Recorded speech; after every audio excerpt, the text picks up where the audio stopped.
Welcome back to Les Schwab Tire Center's Outdoor GPS, presented by Fisherman's Marine and Outdoor.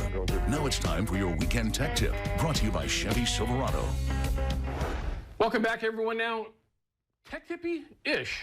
We'll get there in a second. So we just had one of our viewers called up and asked a question about metallurgy, right? Yeah. Which is a big deal when you're talking about knives. You can have really hard material, you can have really soft material, you can have material that's in between, meaning steel, different variations, really expensive, not expensive. Right. So the question was, what is the best steel for a pocket knife or in general a knife that you're going to be using, or even is there one? Well, I mean, that's, we could debate that for days and for years, but yeah. It really is kind of like, it depends on what you're doing.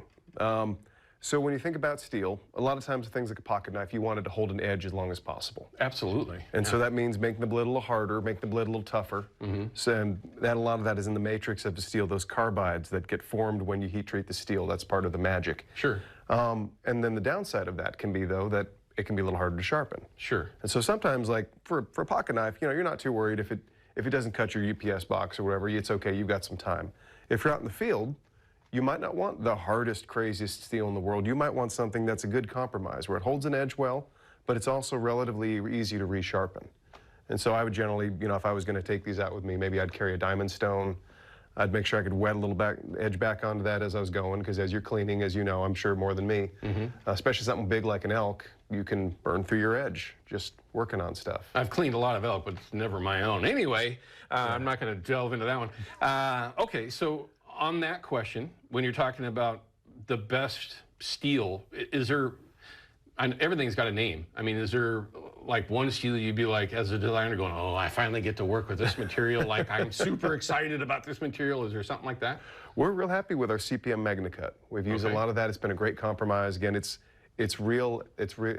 holds an edge real well. And the other big thing is that it's quite corrosion resistant. Oh, so for a lot of people, that's a big important thing. Yeah, it is, no doubt about it. Yeah. Okay, so when you're talking about hunting knives, I guess would be a way that you can just put it.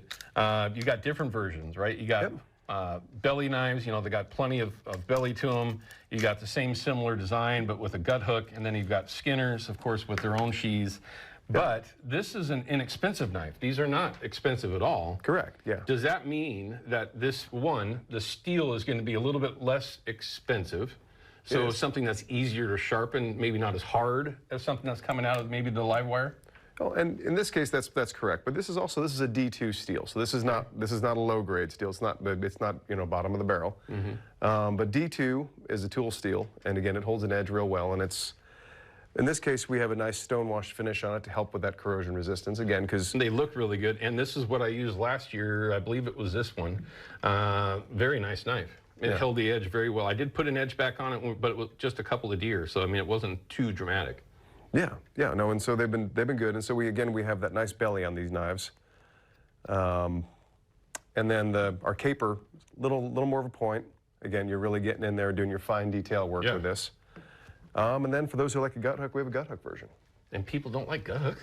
Apparently there's a few of them out there, weirdos. I find that interesting. My good friend Nick, if Nick was watching right now, he'd be like, gut hook every time. It is kind of nice because it is like a little zipper, right? But if you don't have one, and I've done many, you know, over the years, enough years, and you know, where you just get your fingers in there and do it the right way. But I really like the caper. And you guys put a lot of thought into this little gription in the back. I don't know if you can see that on that Kershaw Tech Cam, but there's a little bit of texture that's in two different spots on that blade where you can get that finger and just get a nice purchase on it, and then start, like you said, get into the really fine work that you might be doing, like on the skull itself, whatever it might be, when you're really trying to get fine in there. That's really kind of slick. But in the end, if somebody's got to put an edge back on it, that's the kind of steel that will take that relatively easy. Correct, yeah. Now, you mentioned having a whetstone or something similar. What if somebody's just got, you know, old school rod or something? I mean, does it really matter? That'll work fine. Yeah, this is, again, when you're talking about the real high-end steels, we almost always recommend a diamond stone. Okay. And generally, that's because it's harder. Exactly. Okay. And most of the rods we sell and things, they have a diamond coating on them, so they work well. But this, you could use a whetstone, you could use a diamond rod, you could use whatever, and it should be enough to get you where you need to be. When you're in the field, and maybe this is kind of where a tech tip will come to it. Let's say that you're in the midst, that you're breaking down an elk or whatever it happens to be. they get gummed up with all kinds of stuff, let alone, you know, sinew and everything else. But you really need to keep that edge sharp. Once it starts to get doled out, the more you use it, the more dangerous it becomes. A sharp knife is a safe knife, okay? The sharper it is, it might seem counterintuitive to some, but the sharper it is, the safer it is, right? You're not gonna have skips, you're not gonna have bounces, you're not gonna miss where you're trying to go. Too hard. Yeah. I mean, so many things can happen if that blade starts to get doled out. Is there, you know, in that process, is there a better product to use or a better way to sharpen? Because you're trying to do it fast. I mean, you're not going to sit there and clean the whole thing off and go back to a bare bones clean knife again. You're going to do it when you're right in the middle of things. Is it that stone, would you say? Or would it be like a work sharp product? Or what would it be that you would maybe say would be easier to carry around? Yeah, work sharp makes a great product. There's lots of other companies that do a great job with that. But as long as it's a diamond stone, I generally, even with the cheaper steel, they're not expensive anymore, really. Like if you can get a diamond stone, a diamond hone, just something with diamond, and have at least have, you know, a bit of a coarse and a fine, you'll be ready to go, because that coarse grit gets you there quicker, and then you can clean it up a little bit so you're not catching. Sure. But I mean, I would say, yeah, as soon as you start feeling that knife start to drag, you feel like you're having to work a little too hard, just go give it a quick hit, and then you won't do as much work. 100%. You can get through it quicker and, again, safer. What are these called so everybody, when they find them, knows which ones they are? So this is the Deschutes series, so the Deschutes Skinners and the Deschutes Caper. Okay, so you look for that Deschutes line. Yep. Get all three of them. They're relatively inexpensive. I would say very inexpensive overall. And between all three of them, you're in the right position to get those things processed the right way. But that's not the only thing you brought in that we might think about taken with us into the woods if we're going hunting, whatever it might be. Yeah. This is one, I don't think that I've ever seen it. When you brought it out this morning, I'm like, what is that? First things first, if you spent any time in the woods, you know that having a quality machete around is absolutely essential. Again, you might not think about it initially, but when you're out there, having something that can hack through, either it be just brush that you're trying to get through, maybe you're trying to build something at your camp. I mean, I can think of countless different ways that you can utilize one of these things, but they're usually too big. They're usually a little bit flimsy, and they're usually, when you start using them, you get burrs in the blade edge that can be an issue.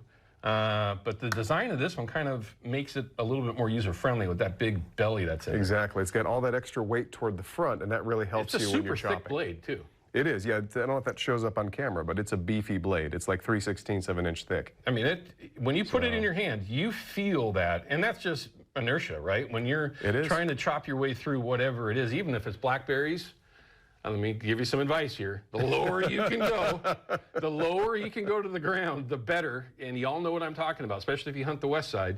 You need to get through some of that stuff sometimes. Don't start at the top, okay? Just trust me, my hands are still bleeding from it. Don't eat the berries below waist level. I want to dive into that, but I'm not. There's a reason for that. You know, elk are about this tall, deer I'm just saying. What's this one called?